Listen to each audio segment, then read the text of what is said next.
Welcome to Fraction of a Teacher, the podcast where two trainee maths teachers navigate the wild world of teaching, equations, and everything in between. I'm Francis. And I'm Jen. Join us as we reflect, share stories, and have a laugh about life in the classroom. Whether you're thinking about starting a career in education, a trainee teacher in the thick of it all, or just curious about what it takes to shape young minds, you're in the right place. So let's dive in. Hey everyone, good afternoon, good evening, good morning, good whatever time of the day it is to you. I'm Jen. I'm Francis. And this is episode 6. It is awesome, and actually, you even managed an episode within the time limit last week. So I would like to thank you to everyone that's given a listen to us or given us a little bit of interest. Please don't think we don't see it. We see everything. We daily chat about, oh my gosh, we're at 75 listens and we're very excited about it. So don't think it's falling on deaf ears. If you have anything that comes in, specifically me and Francis see it, and we openly look forward to having any feedback you have, any comments. We review them and we get so excited. I mean, I get far more excited than Francis does because I'm very American. However, Francis, you can agree, we get so excited when we hit even 10 listens, let alone 75 listens. It's amazing. it is super exciting. I was talking to some people last night, and something I never thought I'd say. Oh yeah, I'm a podcast now. I'm getting used to it. Actually, I probably need that in my teacher, sailor, dad, podcaster. Super exciting, and there's loads of different places you can follow us. And thanks again to Sophia for doing so much to make all the things on socials happen. She's amazing. She's honestly amazing. I feel like this is really a team effort, and people, I really hope they take from this how authentic and family oriented this is. We include sons, partners. Claire is working tirelessly on our website, so thank you to Claire for trying to update everything as much as possible. Sophia's behind the scenes constantly. Dan, her partner, is helping us spread the word. Your son is making us jingles. We are very lucky. Big support crew behind the scenes. Thanks, guys. Thanks for all the comments. You've got a bit of a starter for us. So obviously this week is World Book Day, and it's been a bit quick for us to turn around this year, but I thought we could talk about next year. The question is, are you going to dress up as World Book Day? And if so, what as? This is really interesting. I love trying to pick out these broader links beyond the core maths teaching in the classroom. And therefore, like we were talking before about our favourite books, thinking about World Book Day, I don't think my current school has got much planned, if anything, for World Book Day. So I haven't seen a lot of noise about it. I haven't heard much. I don't believe that teachers are dressing up for it, but maybe I'll be the only one who doesn't on Thursday. So you must have an outfit. Have you got an outfit? So I have one for next year. I don't know if people know about it, but the series of unfortunate events from Lemony Snicket, I believe, wrote the books. It's about Count Awful and 3 orphans, and one of the orphans is called Violet. She always has her hair in a bun whenever she's thinking. I didn't realize how much I embodied that. Really. Violet is the brains behind the operation where she can invent anything from very little. Just call me Violet. I got it, Violet. I think Violet teaches maths for that. So that's next year then. So this is you've already planned ahead. And I feel like it becomes like, even if they don't know who it is, it creates a really positive narrative about the kind of books that I read and what I'm interested in as a child. I was just going to go as a Gruffalo. I love you for that. What would you do? What are you trying to achieve? You're just trying to get people talking and thinking about books. I would actually like to go dressed as something that people didn't know who you were. And for the entire day, people were like, is Mr. G in today? And I don't think so. But hey, have you seen one of the teachers has turned up dressed as the Gruffalo? Like, it's insane. Like, it's so realistic. Maybe. And they might put 2 and 2 together. So I think that's what I would like to do. I once dressed as a panda and ran a half marathon dressed as a panda for charity. Have I told you this? No. I ran with my friend Mark as my bodyguard, and he carried the head a little bit. But yeah, we had to run this half marathon dressed as a panda. It was amazing because everywhere we went, people were shouting, "Go panda, go panda!" So I think big fancy dress is in, potentially to the point where I'm unrecognizable. But I've got a year to get ready for next year's World Book Day and getting myself a suit. Okay. I'll be honest, Claire has a dinosaur blow-up costume that I could easily wear and be Jurassic Park with ease this year. I could steal it. And we both have shark onesies, so I could be Jaws with these as well, but I couldn't walk anywhere with relative pace. 100%. Well, I think what you're saying is that you've got half decade mapped out in fancy dress without really trying. Solid deduction there, my friend. Have you got any pirate fancy dress? Surprisingly, we do. Yeah, it's a classic. I don't know where we go from here.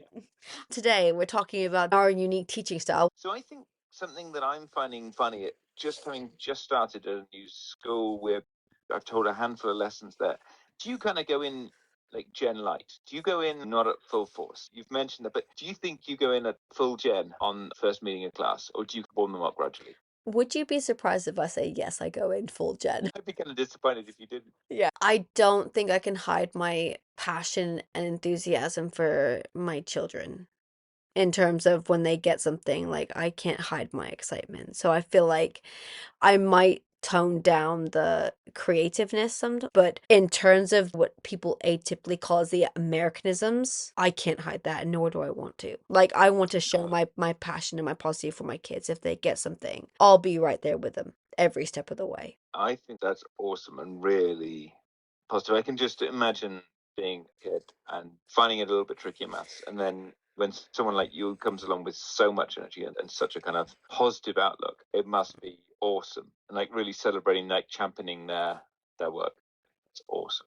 See, you've got a style. Do you feel this? We were talking about confidence as well. How do you feel that kind of relates to your confidence? Do you feel more confident because you feel it's very much you, it's very much Jen, and therefore you're being your natural self? Mm, that's a good question, actually. When I talk about my classroom presence, I think about I'm always in the room. I'm never thinking about anything else. If I'm in a room, they're all I'm thinking about.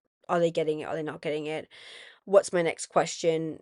Where am I going with this? Have I scaffolded this enough? I think that's just a part of who I am as a person for my students. But I think the energy comes with it because when they get it, when I see a kid go, Miss, I get it. I'm like, you love it. Selfish. That feeling is The why best. I mean that.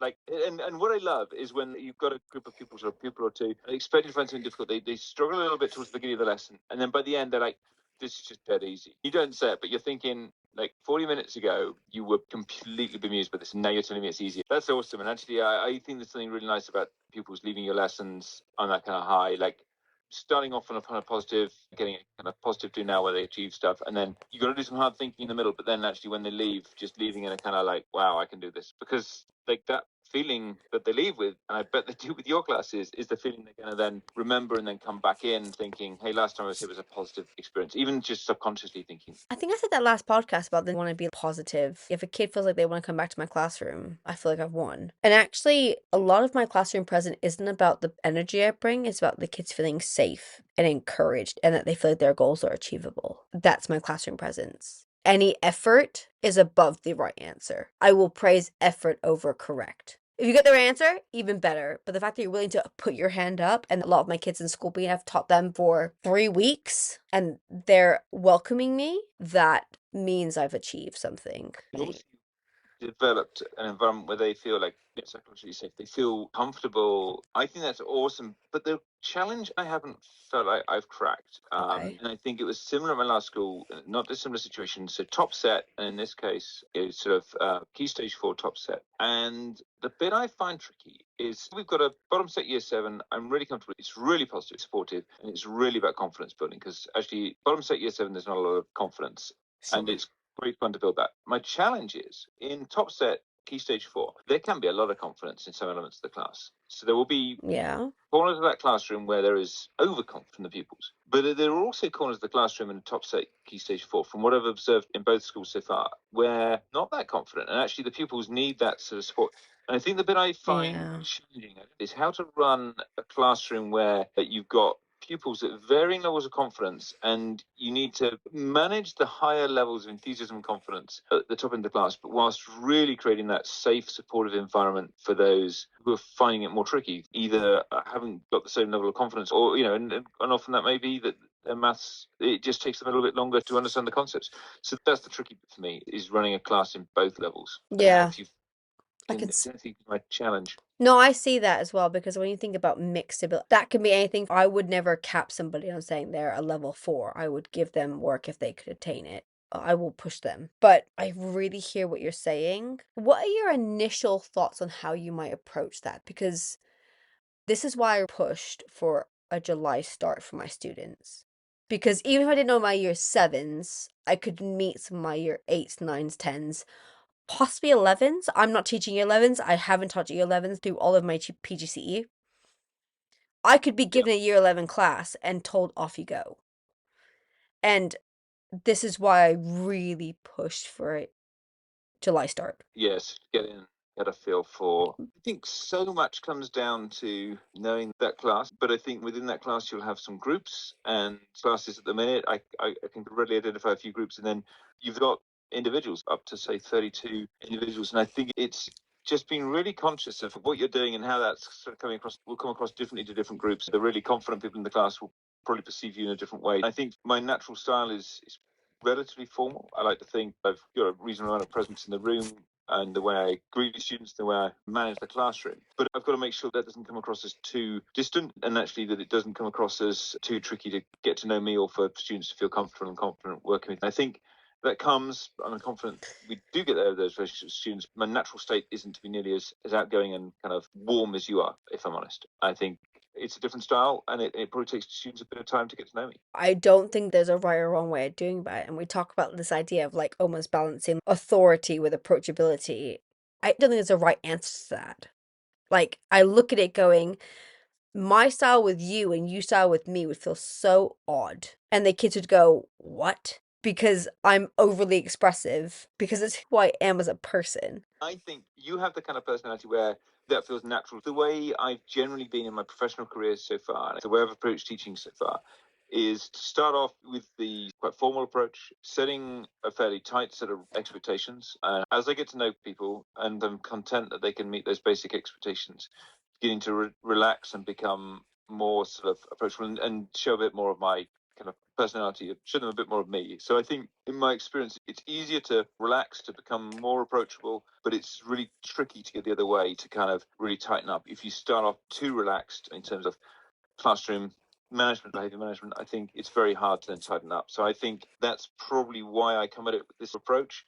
I think it probably takes people a bit longer to warm up to get to know me and feel really comfortable with me as a teacher. I approach it a little bit similar to you, but I go with really clear boundaries of what the policies expect and then use them. Once I know them, I can put my own personality into it. Because once kid knows where my boundaries are, I become far more personable. Yeah, and then once you've got those boundaries established, it's a lot more fun because you can operate within those boundaries. They know where the lines are. You can pull them back a bit if they get a bit excitable and start taking it too far. But I think you're right.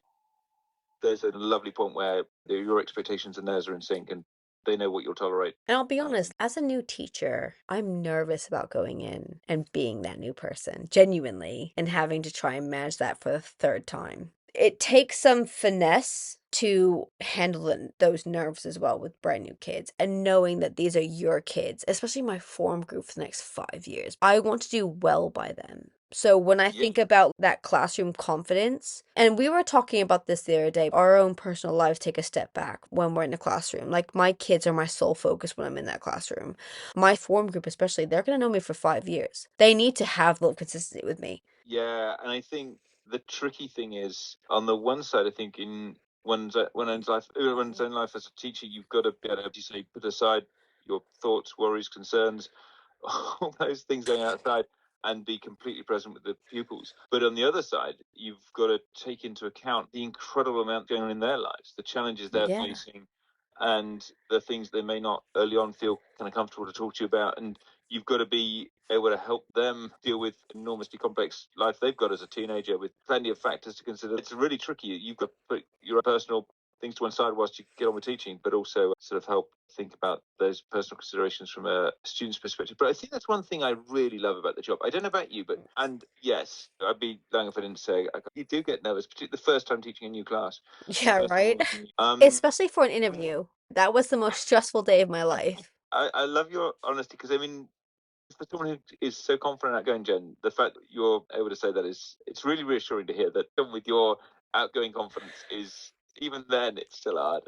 In my class, I was teaching the area of compound shape, and my class couldn't remember how to find the area of a rectangle or a triangle. I had to adapt my teaching very quickly to for them to understand and teach them about the area of a triangle and a rectangle. That took belief in myself above everything else. Yeah, I showed my adaptive teaching really well, but my belief that I could do it.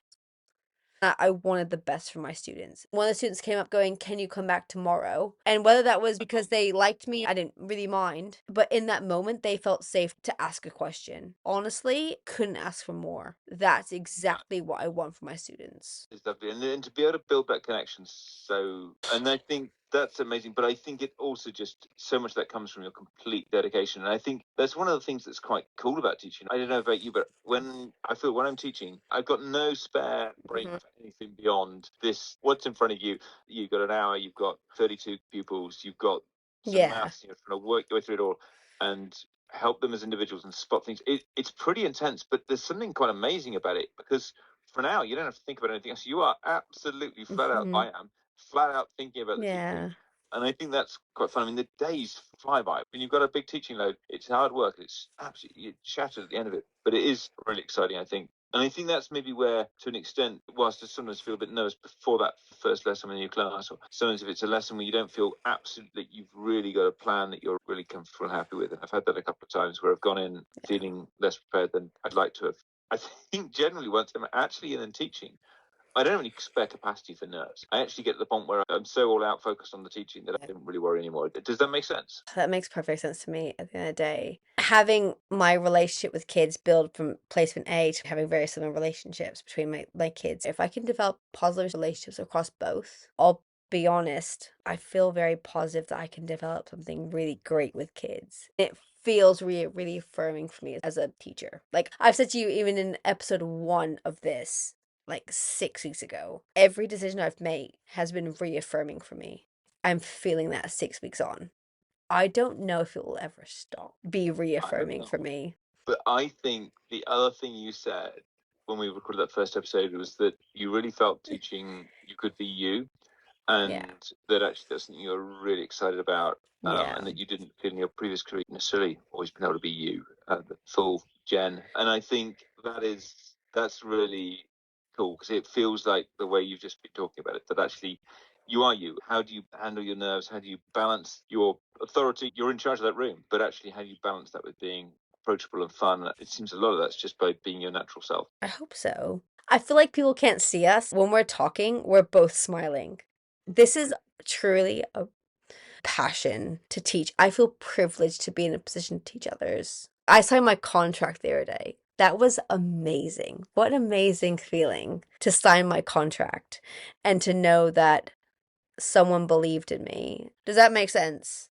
It's tricky. I mean, there is still that. I don't know if it links to that sort of syndrome. The only thing about applying for an actual proper teaching job, not just the training, is that come September, we're going to be in a classroom as the teacher. There's not going to be a safety net. There's that realization. Yeah. Actually, it's us, and it's kind of cool. But there's a little bit of it that feels like, wow, it's happened awfully quickly. And I still don't think. I mean, link it back to the podcast. I will still be a fraction. We get to the point of starting in September, maybe just take a slightly bigger fraction. I feel like the takeaway message is how different we are, but actually, we have to understand different styles and what works for us. So when I'm observing somebody who's very different from me, that doesn't mean I can't learn from them. Would you agree with that?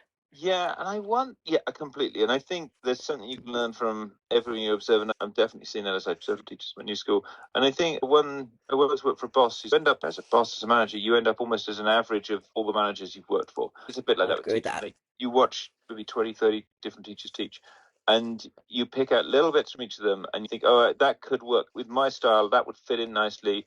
Actually, that's a beautiful way of doing that. I'd love to incorporate that. You see stuff which you just think that just wouldn't work for my style. Like it probably works for them, but it wouldn't work for me. It's so much. It's a journey. It's going to take us a Yeah. long time to find. I don't feel I'll ever necessarily feel. I won't ever feel like I've absolutely finalized my style. I think Yeah. I'll continue to refine it, but it's never going to be. And I'm really excited about that as a career. You're never the finished product. You're going to be still able to think and learn and grow and read and see things differently.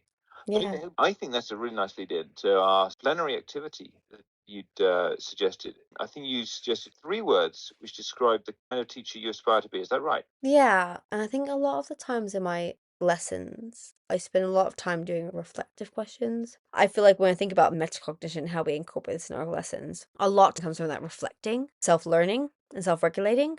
So for me, I include a lot of reflective questions as plenaries. So kind of like, where do you think you are now? Where would you like to be? Where do you are on a scale of 1 to 10? We're going to go with the mini whiteboards again because I love them. But write down 3 words that describe the teacher you want to be. Are you comfortable with that? I feel like I've sprung this on you rather than told you.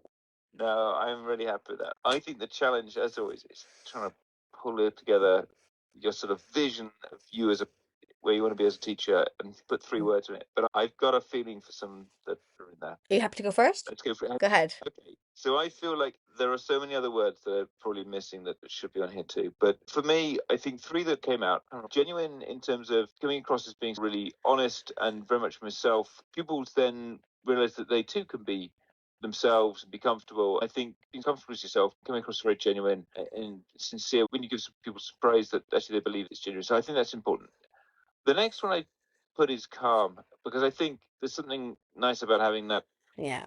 having somebody who you approachable, who's calm, who's measured, even when things aren't going quite as you plan, even when you've got some challenging behaviour, so just being really calm. Not That's not ignoring it, that's still managing it and dealing with it, but just doing it in a calm way. And I think it will take a while for people to see that and really respect you for it. But I think that I think is important. So it's genuine and calm. And the third one for me is supportive, because that's our job is to help students get where they need to go. And you're going to do that by being supportive. And I think that comes across, links back to being kind of approachable, and then knowing that actually you've got their best interests at heart. I would love to be described by my pupils as genuine, calm, and supportive. And can I ask a really quick question? When you think about your classroom confidence, if you can apply these 3 words to your lesson, would you feel like your classroom confidence was higher or lower? Yeah, I think higher. And I say that not least because I think part of that calm comes from that sort of calm confidence, being quietly confident as the teacher in the room. And I think that this is very much part of that. Love that. Thanks, mate. Thank you, Jen. Well, go on. What have you put? What yours? Okay. There is this idea of motivational. And I feel like motivational covers a lot of word like aspirational, a bit creative. I feel like if you're motivational, you're giving somebody the ability to explore and the safe space to explore what you're wanting them to understand. Authentic or real was my second word for the reason I've becoming a teacher, so who I am as a person. And the last one is the word just. And I really flitted between the idea of understanding and fair, and I've really settled on the word just because I feel like it's a really nice mix between being understanding but being fair. Because if someone doesn't do their homework, there needs to be a set rule. I understand if somebody's had a really bad evening, I'm willing to support them and be understanding, but there still needs to be a fair rule across all of my students. So I've sat on the word just. Just perhaps almost elevates beyond just being fair, and actually it almost feels to me like that's doing the right thing. And Yeah. that's a really, Yeah. that's really nice. Absolutely agree with you. You're authentic, real, very much like my kind of genuine. There's something there that's pretty essential. Motivational, I would love to almost add in as my number 4, be something aspirational. I think there's something big there. We've got to do that. That's one of the reasons we've both got into teaching, to help change lives. You do that by motivating, by helping set aspirations. I mean, I would love to put calm as one of my words, but it's never going to fit. Let's be honest, as who I am. So maybe supportive as my 4th, possibly. I really like the fact that we've linked this more to personal qualities. Neither of us had subject knowledge or the skills base to be a math teacher. We focused more on the ability to create this environment rather than solely expertise. And I think that's a really important factor that anybody who's wanting to get into teaching needs to understand. The qualities that mean the kind of teacher we want to be linked to who we are as people, not our subject knowledge. If you're going to get into teaching, be clear of the commitment you're making to your kids, because I know I won't want to leave my kids for 5 years if I've got a year 7 class. I will want to see them through to the very end. You're right, and it is pretty addictive too, isn't it? I mean, once once you start getting to know people and they start having a relationship, you really feel kind of ownership of helping them. I'm proud. I feel really proud of the kids that I've taught now in placement B. I feel really proud that they're about to do their mocks. I'm really invested in their scores, and I've got nothing to do with these kids next year, but I'm so invested, and it means the world to me. And if you're not invested, really think about what your motivation is, because it's hard to not be invested when you meet these children. It really is. It doesn't matter how difficult they can be. I'm invested wholeheartedly. And I think it's not the easiest job in the world. Well, I think that's a lovely way to finish this off. Thank you so much. And we'll send this out shortly, released every Thursday, really early morning. There'll be some more social media. Do get in touch, and we are just looking at the longer term. A few guests we're working a lineup. So if you've got anything to throw into the mix, do let us know. Thanks for the suggestions we've had so far. Thank you very much. Anything else from you, Jen? No. Well, on that note, super to catch up, Jen, and look forward to catching up with everyone else in a week's time. See you next week, buddy. Thanks. See you in the classroom. Bye, guys. Thank you for listening to Fraction of a Teacher. If you've enjoyed this episode, please subscribe, leave us a review, and share it with your fellow teachers or friends. New episodes released every Thursday morning at 5 o'clock. Follow us on Instagram or TikTok at Fraction of a Teacher Podcast for updates, behind the scenes fun, and more content. We would love for you to get in contact with us with your ideas, any questions you have, or things you'd like us to cover. So please email us at fractionoat@gmail.com or message us on social media. Until next time, keep smiling. And keep solving those problems.